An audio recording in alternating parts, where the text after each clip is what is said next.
Encompassing most of modern-day Europe, the Roman Empire grew to be one of the largest empires of its time, and the 16th largest overall in history.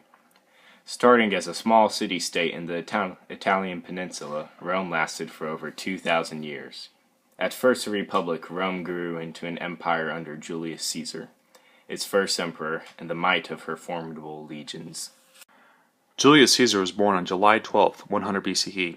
Through a successful military career and a close relationship with his friend Pompey, Caesar was appointed quaestor in 68 BCE, governor of Spain in 62 BCE, and consul in 59 BCE. Caesar ruled with his friend Pompey and a man named Crassus. Julius Caesar wanted to claim Gaul, which is now modern-day France, but meanwhile at home, Pompey was not happy with his successes. After Crassus was killed in battle, Caesar and Pompey went to war with each other, and Caesar pushed him all the way back into Egypt, where he was defeated. When he returned home, he was crowned emperor. A little less than a year later, on March 15, 44 BC, he was assassinated. You ready for this? Yeah, Brutus. All right. Hail Caesar! Et tu, Brute, then fall, Caesar. Rome was one of the first ancient civilizations with running water and a central road and highway system. In fact, Roman roads were some of the best around. They were used to trade goods and provided an efficient way of overland travel for citizens and the military. Also, most of Roman roads are still around today. Roman aqueducts were a technological innovation unlike that of which the world had ever seen. They brought in fresh water from the mountains and provided water to things like the public baths, sewers, and even personal running water into some rich individuals' homes.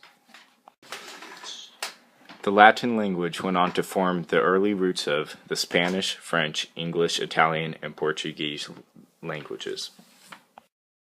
Rome owes much of its success to its formidable legions. Each legion was made up of 5,000 footmen, archers, and a small unit of cavalry. Later on, the Roman war machine included heavy artillery like the onager and ballistae. Each Roman soldier carried a gladius or short sword, a throwing spear called a pilum, and a short dagger called a pugio. They were armored with a helmet, a segmented breastplate, a large shield called a scutum, and boots.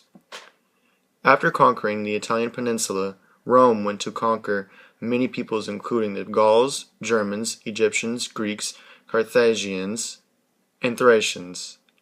Rome's domain stretched from Egypt to Asia Minor. Rome's reasons for decline are numerous, and in most ways it was a slow process. One reason for decline was the difficulty of defending such a large border against enemies such as the Germanic tribes. Trade routes were also a reason for Rome's fall, as it brought many devastating epidemics into Rome. Another reason for decline was at a time when Rome had a string of incompetent rulers. This was stopped shortly by the strong Emperor Dklaus. The most important reason for Rome's fall was the emperor's Constantine decision to establish a second capital in the west called Constantinople.